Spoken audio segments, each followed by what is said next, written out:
fan fiction and conspiracy theories. Some claim he was a government experiment. Others suggest he was framed. A few fringe communities believe he was a satanic prophet. None of it changes the truth. Richard Ramirez wasn't a myth. He was real. He walked the streets. He opened windows. He whispered "Hail Satan" before pulling the trigger. And for 14 months, he held one of the largest cities in the world hostage. Anatomy of Evil. Richard Ramirez wasn't just a killer. He was a case study. For criminal psychologists, forensic psychiatrists, and criminologists, he became a textbook example of what happens when trauma, neglect, and pathology are mixed with obsession, delusion, and cruelty.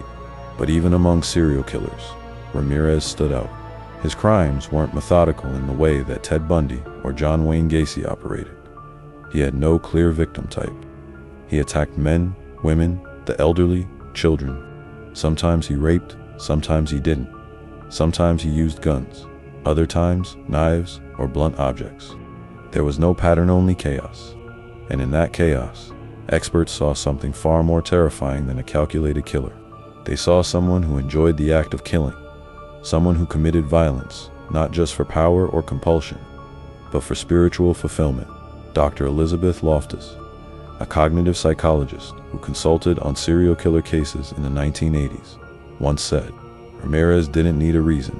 He was driven by the thrill, the domination, and the belief that he was chosen by Satan or something darker.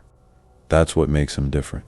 Many experts have labeled Ramirez as a malignant narcissistic person with deep-seated grandiosity, a lack of empathy, and a sadistic need to control.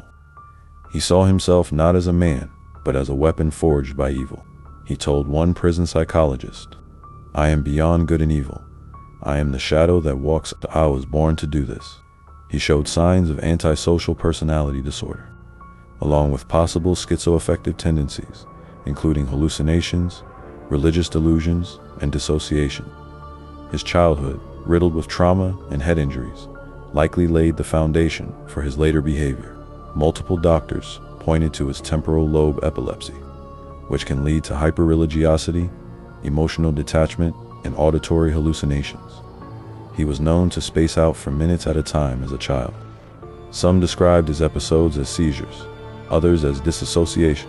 Then there was his exposure to violence. Psychologists often cite his cousin Miguel's war stories, and particularly the moment he witnessed Mike murder his wife in front of him as a traumatic tipping point.